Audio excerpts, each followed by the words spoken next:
Hi hello friends, welcome back to my channel. Friends, ನೀವು ನೋಡ್ತಾ ಇದ್ರ all in one tips channel. Friends, ಇವತ್ತಿನ ವಿಡಿಯೋದಲ್ಲಿ ಕೆಲವೊಂದು ಯೂಸ್ಫುಲ್ ಟಿಪ್ಸ್ಗಳನ್ನು ತಿಳಿಸ್ತಾ ಇದ್ದೀನಿ. ಈ ಎಲ್ಲ ಟಿಪ್ಸ್ಗಳು ಗೊತ್ತಿಲ್ಲದೆ ನೀವು ತುಂಬ ಟೈಮ್ ಹಾಗೂ ಹಣನ ವೇಸ್ಟ್ ಮಾಡಿರ್ತೀರಾ. ಸೊ ಫ್ರೆಂಡ್ಸ್, ಬನ್ನಿ ಹಾಗಾದರೆ ತಡ ಮಾಡ್ದೇನೆ ಈ ಎಲ್ಲ ಟಿಪ್ಸ್ಗಳು ಯಾವ ಅಂತೇಳಿ ನೋಡ್ಕೊಂಡು ಬರೋಣ. ವಿಡಿಯೋನ ಎಲ್ಲಿ ಸ್ಕಿಪ್ ಮಾಡಿದೆ ನೋಡಿ, ಈ ಎಲ್ಲ ಟಿಪ್ಸ್ಗಳು ನಿಮಗೆ ಖಂಡಿತ ಯೂಸ್ಫುಲ್ ಆಗುತ್ತೆ, ಓಕೆನಾ? ಸೊ ಫ್ರೆಂಡ್ಸ್, ಬನ್ನಿ ಹಾಗಾದರೆ ಮೊದಲೇ ಟಿಪ್ ಯಾವುದಂತೇಳಿ ನೋಡ್ಕೊಂಡು ಬರೋಣ. ಈ ರೀತಿ ತೆಂಗಿನಕಾಯಿನ ಯೂಸ್ ಮಾಡಿದ ನಂತರ ಚಿಪ್ಗಳನ್ನು ವೇಸ್ಟ್ ಅಂತ ಬಿಸಾಕ್ತೀವಲ್ವಾ, ಇದನ್ನು ಹೀಗೂ ಕೂಡ ರಿಯೂಸ್ ಮಾಡ್ಕೊಳ್ಬೋದು. ಸೊ ನಾವು ಮನೆಯಲ್ಲಿ ಧೂಪ ಏನಾದರೂ ಹಾಕ್ಬೇಕಂದ್ರೆ ಇಡ್ಲಿಗಳಿಂದ ಹಾಕ್ತಾ ಇದ್ವಿ. ಸೊ ಇವಾಗ ಇಡ್ಲಿಗಳೆಲ್ಲ ಕೆಂಡ ಮಾಡ್ಕೊಳ್ಳೋದಕ್ಕೆ, ಸೊ ಅವಾಗ ನೀವು ಈ ಒಂದು ಚಿಪ್ಪನ್ನ ಈ ರೀತಿನೂ ಕೂಡ ಯೂಸ್ ಮಾಡ್ಕೊಳ್ಬೋದು. ಸಿಲಿಂಡರ್ ಮೇಲೆ ಈ ರೀತಿ ಚಿಪ್ಪನ್ನು ಇಟ್ಕೊಂಡು ಸುಟ್ಟು ನಂತರ ಇದು ಕೆಂಡ ರೀತಿ ಆದಮೇಲೆ ಅದ್ರ ಮೇಲ್ಗಡೆ ಲೋಬನ್ ಅಂತ ಹೇಳ್ತೀವಿ ಅಲ್ವಾ, ಧೂಪನ ಹಾಕಿ ಅದನ್ನು ಈ ರೀತಿ ಹೊಗೆನ ಹಾಕೊಳ್ಳೋದ್ರಿಂದ ಮನೆಯೆಲ್ಲ ಘಮ ಘಮ ಅಂತ ಇರುತ್ತೆ. ಹಾಗೆಯೇ ನೀವು ಈ ಚಿಪ್ಗಳು ವೇಸ್ಟ್ ಅಂತ ಬಿಸಾಕೋ ಬದಲು ಹೀಗೂ ಕೂಡ ರಿಯೂಸ್ ಮಾಡಿದಾಗುತ್ತೆ. ಸೊ ನೋಡ್ತಾ ಇರ್ಬೋದು ಎಷ್ಟು ನೀಟಾಗಿ ಕೆಂಡ ಆಗಿದೆ ಅಂತ.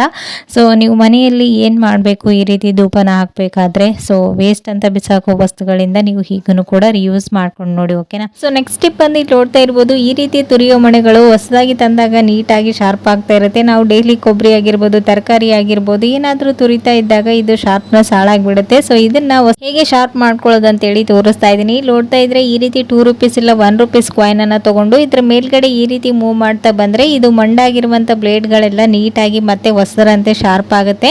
ಸೊ ನೋಡ್ತಾ ಇದ್ರಲ್ವಾ, ಈ ರೀತಿ ಜಸ್ಟ್ ಒಂದು 2 ಮಿನಿಟ್ಸ್ ರಬ್ ಮಾಡ್ತಾ ಬರಬೇಕು. ಈ ರೀತಿ ಮಾಡಿ ನಂತರ ಜಸ್ಟ್ ಕೈಯಿಂದ ಈ ರೀತಿ ಚೆಕ್ ಮಾಡಿ ನೋಡಿದ್ರೆ ಸಾಕು, ಇದು ಬೇಗನೆ ಶಾರ್ಪ್ ಆಗಿರುತ್ತೆ. ಸೊ ನಂತರ ನೀವು ಯಾವ ವೆಜಿಟೇಬಲ್ಸ್ ಬೇಕು ಆ ವೆಜಿಟೇಬಲ್ಸ್ ಆಗಿರ್ಬೋದು, ಕೋಕೋನಟ್ ಆಗಿರ್ಬೋದು, ನಂತರ ನೀವು ಈ ರೀತಿ ತುರಿದುಕೊಳ್ಳೋದ್ರಿಂದ ನೀಟಾಗಿ ಅದು ಬರುತ್ತೆ. ಸೊ ನೋಡ್ತಾ ಇರ್ಬೋದು, ಇಲ್ಲಿ ನಾನು ಒಂದು ಕ್ಯಾರೆಟ್ ಅನ್ನ ತುರಿದು ತೋರಿಸ್ತಾ ಎಷ್ಟು ನೀಟಾಗಿ ಬಂದಿದೆ ಅಂತ. ಸೊ ಈ ಒಂದು ಟಿಪ್ಸ್ ಕೂಡ ಖಂಡಿತ ಯೂಸ್ಫುಲ್ ಆಗುತ್ತೆ, ಒಂದ್ಸರಿ ಟ್ರೈ ಮಾಡಿ ನೋಡಿ, ಓಕೆನಾ?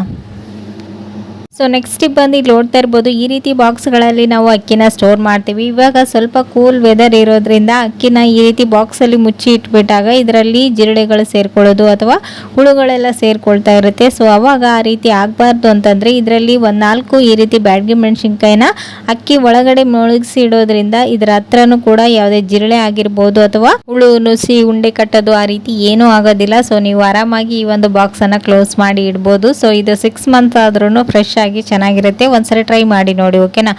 ಸೊ ನೆಕ್ಸ್ಟ್ ಟಿಪ್ ಬಂದು ನಿಮ್ಮ ಒಂದು ರಿಕ್ವೆಸ್ಟೆಡ್ ವಿಡಿಯೋ. ಈ ರೀತಿ ಕಂಚಿನ ಪಾತ್ರೆಗಳನ್ನು ಯಾವುದೇ ರೀತಿ ಪೌಡರ್ ಉಪಯೋಗಿಸದೇ ನಾವು ಯಾವ ರೀತಿ ಕ್ಲೀನ್ ಮಾಡ್ಕೊಳ್ಳೋದು ತೋರಿಸಿ ಅಂತ ಕೇಳಿದ್ರಿ. ಸೊ ಪಿತಾಂಬರ ಪುಡಿ ಆಗಿರ್ಬೋದು, ನಿಂಬೆಹಣ್ಣು, ಹುಣಸೆ ಹಣ್ಣನ್ನು ಹಾಕಿ ನಾವು ಕ್ಲೀನ್ ಮಾಡ್ಕೊಳ್ತೀವಿ ನಾರ್ಮಲ್ ಆಗಿ. ಇವೇನು ಇಲ್ಲ ಅಂತಂದ್ರೆ ಹೇಗೆ ಕ್ಲೀನ್ ಮಾಡ್ಕೊಳ್ಳೋದು ಅಂತೇಳಿ ತೋರಿಸ್ತಾ ಇದ್ದೀನಿ. ಮನೆಯಲ್ಲಿ ಎಲ್ಲರ ಮನೆಯಲ್ಲೂ ಕಾಮನ್ ಆಗಿರೋದು ನಿಂಬೆಹಣ್ಣಿನ ಚಟ್ನಿ, ಮಾವಿನಕಾಯಿ ಚಟ್ನಿ, ಈ ರೀತಿ ಹುಣಸೆ ಹಣ್ಣಿನ ಚಟ್ನಿ. ಇದರಲ್ಲಿ ಯಾವುದಾದ್ರೂ ಒಂದನ್ನು ತಗೊಳ್ಳಿ. ನಾನಿಲ್ಲಿ ಹುಣಸೆ ಹಣ್ಣಿನ ಚಟ್ನಿನ ಒಂದು ಸ್ವಲ್ಪ ತಗೊಂಡು ಈ ರೀತಿ ಅಪ್ಲೈ ಮಾಡಿದ್ದೀನಿ. ಅಪ್ಲೈ ಮಾಡಿ ಒಂದು ಜಸ್ಟ್ 2 ಮಿನಿಟ್ಸ್ ಬಿಟ್ಟು ನಂತರ ನೀವು ವಾಶ್ ಮಾಡ್ಕೊಳ್ಳೋದ್ರಿಂದ ಇದು ಪಳಪಳ ಅಂತ ಹೊಳೆಯುತ್ತೆ. ಸೊ ನೋಡ್ತಾ ಇರ್ಬೋದು, ಹುಣಸೆ ಹಣ್ಣಿನ ಚಟ್ನಿ ಅಥವಾ ನಿಂಬು ಚಟ್ನಿ ಇವೆರಡರಲ್ಲಿ ಒಂದನ್ನ ಸ್ವಲ್ಪನೇ ತಗೊಂಡು ಈ ರೀತಿ ಅಪ್ಲೈ ಮಾಡಿ ನಂತರ ನೀವು ವಾಶ್ ಮಾಡ್ಕೊಳ್ಳೋದ್ರಿಂದ ಪೂಜಾ ಸಾಮಾನುಗಳನ್ನ ಈಸಿಯಾಗಿ ಕ್ಲೀನ್ ಮಾಡ್ಕೊಳ್ಬಹುದು. ಯಾವುದೇ ಪೌಡರ್ ಬೇಕಾಗಿಲ್ಲ. ಈ ಒಂದು ಟಿಪ್ಸ್ ಖಂಡಿತ ಯೂಸ್ಫುಲ್ ಆಗುತ್ತೆ, ಟ್ರೈ ಮಾಡಿ ನೋಡಿ, ಓಕೆನಾ?